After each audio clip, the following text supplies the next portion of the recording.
Okay, so this will be a feedback slash critique for Tekken Police. Uh, hey, I don't know if you've seen the other videos, but hey, man, I'm my, oh God, I need sleep. Yeah, so I go by Shazam or Captain Marvel on the Discords. I am by no means a professional at this game. I'm just someone who likes Tekken a lot, right? And it's really just my first impressions, and I know very little King and honestly Law stuff, just basics. But I figured, hey, why not? Here are some areas where I'm kind of like, at least curious as to like, okay, what happened here, right? Why not go for these options here, and why not experiment more with your approach to offense? It felt like while you were kind of doing like the tried and true tested stuff, but there wasn't that much experimentation, and there was a lot of kind of just super basic down to earth fundamental stuff. And I'm like, I don't know, I feel like with King, you know, excuse me, excuse me, with King it's kind of like you have to really be a bit wild with the opportunities. And of course, I am by no means a King player, right? So if at any point I'm saying shit that's like, yeah, that doesn't work, feel free to just disregard it. But I'm thinking, why not? I have the time. Here are some areas where I'm thinking, if you tried a different strategy instead, could you have netted potentially more or different rewards? And then there's always like tightening up punishes here and there. I'm just kind of like, why not? But I don't intend on focusing on that too much. And it's not really. It's not. Oh, I gotta lower the volume. I do not. I'm not here to steal Peter's content. It's by no means kind of like a huge review. I'm just gonna be focusing on this one round and then giving my 2 cents about observations I made throughout the set. Right. And yeah, let's get into it. Instant slide. So right here. Oh god, this is gonna take me super far back, isn't it? Hey, Okay, it's not too far appreciate back. that, Lucio Han. Thank you, man. Instant slide. So like right here, right? Um, the Law does a lot. Isaac does a lot of jabs for keep out, and as he's approaching you, he starts doing a lot of jab strings. Why not? Why not call that out harder with down back three, right? And I get it that like it's awkward because normally putting someone in full crouch is whatever, but when Law has a slide, putting him in full crouch is kind of like a very. It can go either way, right? But it's like in a situation of King versus Law, where both characters have to play the super grounded fundamental footsies game. I don't think King really wins on that end, right? You gotta take risks and force the Law into taking more risks that you can then punish. And I feel like in this matchup especially, I don't think putting Isaac in full crouch would be the worst option. It's mainly just about challenging him to use different buttons than the safe chaps, right? Having him use more risky buttons as like a call out against pressure. Having his jabs be crushed and maybe even counter hit in some scenarios for pretty chunky damage might have, forced him to play a bit more risky out of fear of that and given you more opportunities. Not that you necessarily needed it, right? I mean, you got the set, but it's really just kind of like throughout the set, he's using a lot of high moves, but you're not really challenging them as much. You're just kind of like, all right, I'm just gonna duck. If I duck the high, cool. Maybe I'll go for a punish here and there, but you're not. I felt like you did enough where you could have. He felt comfortable using a lot of high hitbox moves, and you could have, you know, punished him a little bit more with down back three. Granted, there is that thing of, hey, you're putting the guy in full crouch. Do you really want to be doing that? I don't know. That's a question you would have better answers to. Oh, good. So like right here, with 2-1, he can't. It's +7, right? So a lot of my perspective is going to be coming in from Armor King, and I know they are pretty different characters, but 2-1 is still the same scenario, right? You're +7. He cannot backdash or sidestep any throw attempt you do, right? And you go for the forward neutral too, which works out. You get the easy damage. I mean, I guess I get it because it's like, yeah, throws are easier to break, so why not go for lows? But I think, like, my opinion is any time that the opponent is in a unpunishable but still like their turn is kind of over situation, just go for the throw. Just constantly put them in the blender, right? Like, go for your 1+2 breaks, so that way giant swing can be more potent, and vice versa. Go for giant swings so your 1+2 breaks can be more potent, because even if they can react to hands, they can't react to giant swing. They have to guess, and they either have to guess a duck or they guess the break. But just doing something to make him more scared in situations where he's supposed to be safe, because Law is a very safe character, right? You're not going to be able to do much with, you're not going to be able to do much when Law presses down forward 2 or back 4, and you just kind of take it. But if instead you make them doubt that, like, okay, if I press this button and leave myself in this situation, that might not be like the best scenario possible. Like, it makes them second guess the comfort that they felt, right? Okay, attacking those ankles. Oh, rip. This ankle, maybe? I'm not sure. Good punish. It's got rip. And then it doesn't come up here, but there are a few rounds where I felt like you're over eager to apply your Oki. Like, you do the Oki where you do like the spinning drop kick that leaves you really plus on hit, and it's kind of like, why bother, right? Focus more on just, if you're gonna be very, very patient and this on your defense, why not instead on your offense and your Oki also do the same thing, right? Where you just sort of casually approach and then wait for them to see if they start rolling. If they don't, just start hitting them on the ground, right? Like right here, you see him approaching. He's not gonna, he's not in DSS, so he's not gonna start doing legend kicks or whatever, right? And then right here, right there, right, Magic 4. You're just moving around it, but I feel like you could be doing a harder call out with down back 3, right? Maybe forward neutral 2 as well, right? Or maybe even alley kicks. Like, if you don't want to. Wait, how bad is alley kicks on? Holy shit, that's -9 on hit. That's fucking funny. But yeah, okay, so maybe not alley kicks, but down back 3 at the very least. If you don't, again, I know full crutch is a thing. Law's got to slide. It is what it is. But just like right here, right? Like, he shouldn't. I feel like you have the right idea. Like, if you're fighting a Law, make them approach you, because what the fuck is Law gonna do as an approach tool, right? But you make him approach you, and then, based on what he does, you throw out the occasional down back 3 to make him second guess, right? Focus more on him dash blocking in, because if he's dashing in and not pressing buttons, you can easily just have him run into your grabs, right? He can't help it. He has to approach you in order to get the life lead. Although I think he kind of has... No. I think you have the life lead. Right? He can't help it. He has to approach you, and he can't just punch you or jab you out of your throws, right? Because he's going to be afraid of down back 3 or forward neutral 2 or something else. Yeah, so stuff like that.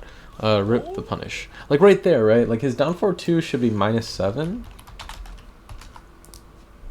Like, there's no reason why you would need to block him or run away from that, right? Law presses down forward 2, you block it, he is -7, you're +7, essentially, right? So right then and there, just throw him. Just constantly force him to be on the mind game of, like, okay, you pressed a button that is safe, right? Down forward 2 is a safe down forward 2. But make him worry about, like, fuck, if I press this, am I going to be putting myself into a mix-up, right?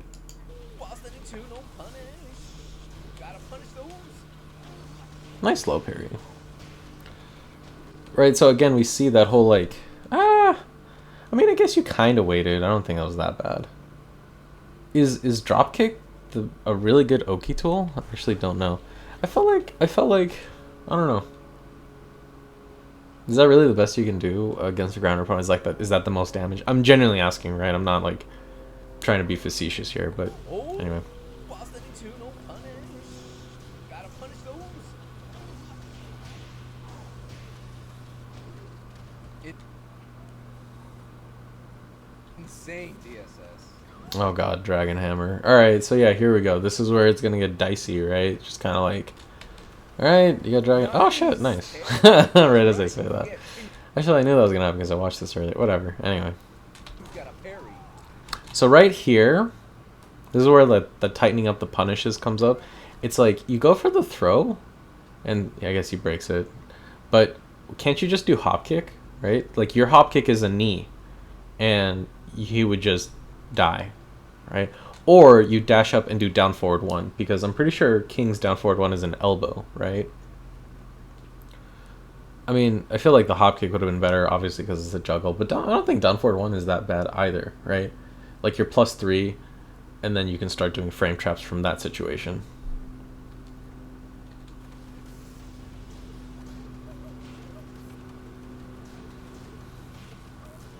So this is going to be a common theme of like, okay, so you set up your frame trap, right? And you constantly do like jab down forward 2. That's right. And it's like, I don't know what in this round, in this entire match, is giving you the impression that Isaac's going to be mashing at any point, right? Kind of, I can kind of see it if you're focusing on like doing down forward 2-1 as like as a follow up. So you're setting up down forward 2-1 by just doing down forward 2 by itself, which is fine. But I feel like you could also just be doing like down forward 1, right? And then on the -1, just start moving around, start sidestepping a bit more, forcing the law into it goes in a ebb and flow, right? Whenever you do forward 1, or if you do down forward 1 and you start sidestepping, the law's like, well, fuck that, I don't want to do that, so he'll do down forward 2, right? But if you just do forward 1, down forward, and then block, and then the law is more and then Isaac's conditioned to do down forward 2, boom, you have another throw opportunity for Oki and all this other shit, right? So I don't disagree with the decision of down forward 2, because hey, an arguably counter hit confirmable launcher is pretty fucking good. But I'm saying you can do a bit more to help mix up your timings, and doing a bit more to help mix up your offense and keep Isaac guessing of like where the next method of attack is going to be coming from. If you just keep doing jab into down forward 2, he might get frustrated in the future and start trying to challenge you. But then you have another opportunity of like, okay, he knows I'm going to do jab into down forward 2, so he's not going to press, so I'll do down forward 1, and then move around it and see whatever he does then, and then adjust your offense accordingly, right? You're not playing poorly. I just think you're also restricting your offense, and you're not mentally taxing him as much as you could be.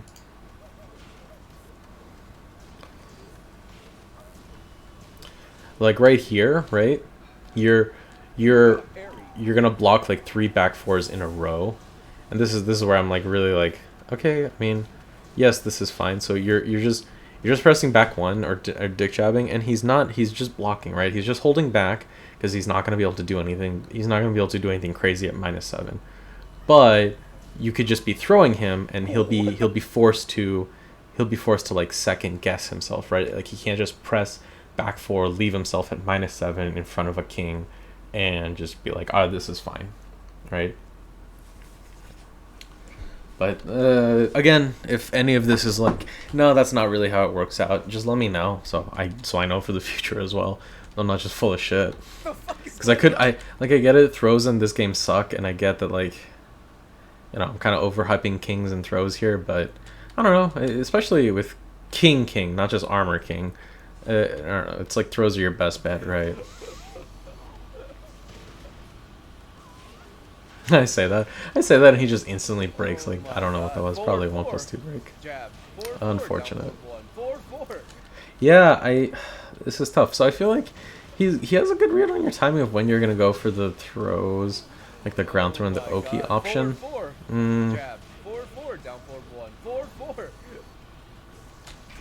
Nice low parry. Hot damn. He dead. Or I mean, he lost anyway.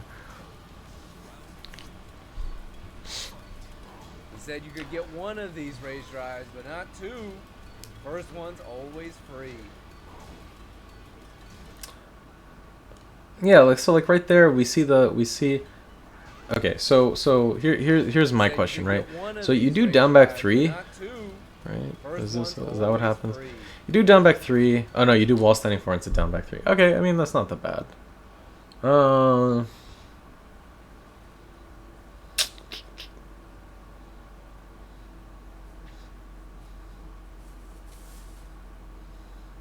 I mean I get the goal of like let me press my counter hit launcher, but I don't know. Why not just go for a jab instead, right?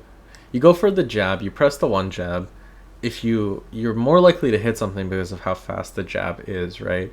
And if you hit something, you quickly transition that frame advantage into another throw opportunity, right? Or you just move out of the way, like move yourself to safety. But I don't know. It's a tough situation. Oh, full crouch mix.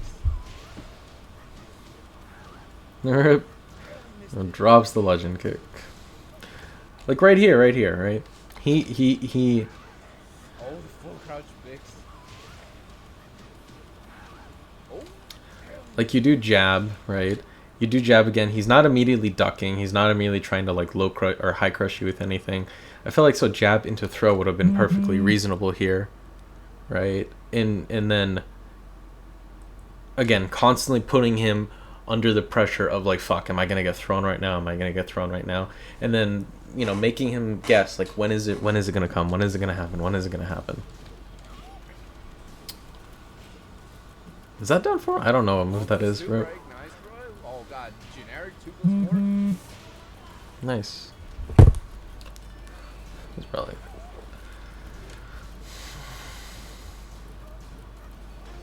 Nice slow parry from Tekken. Okay, so that wraps it up. I don't really have much to say besides that, right? Like normally I'll be like neutral, punishment slash matchup knowledge, combo slash Oki, personal opinion stuff. But you played it fine. I don't necessarily have any big grievances of like, how dare you do this thing? It's really just kind of observations of, hey, in these situations, could you have not opted for a different strategy, or could you not have changed up your offense to further bolster your other methods of attack, right? It just felt like a lot of, all right, we're gonna do the safe strat, we're gonna stick to all reliable, right? But you could have stood to gain a bit more with, let me change it up here. Let me do, instead of doing down forward 2 constantly, let me do like a little down forward 1 here to then switch that into movement, and then force the law into using like his homing moves, right? And his homing moves will leave him vulnerable, because if you just mix up your timing and then just block and he does the homing move, right? Like his down 4-2 or back 4, and then you're just like, all right, cool, you're -7. I'm going to throw you right now. Have fun guessing the break, right? And just constantly make him second guessing himself when he's actually really fully safe, right? And also, like, if you keep throwing him in these sort of ambiguous situations, he'll be more likely to, fuck, I don't want to be thrown, let me throw out a button, let me try to move around. And that's when stuff like, down forward 2 will open up a lot more. I think. Again, this is all just speculation, and yeah, that's pretty much all I had to say. Yeah, if you have any questions on King, no, if you have any comments, or you're like, hey man, this is not how it works out at all, just let me know. I'm always open to learn. I always want to learn more about Tekken and I like King. And why not learn a bit more, right? Right. Hopefully, I was able to give some food for thought. Hope it helped out and offered some insight, or good stuff. Hey, take care.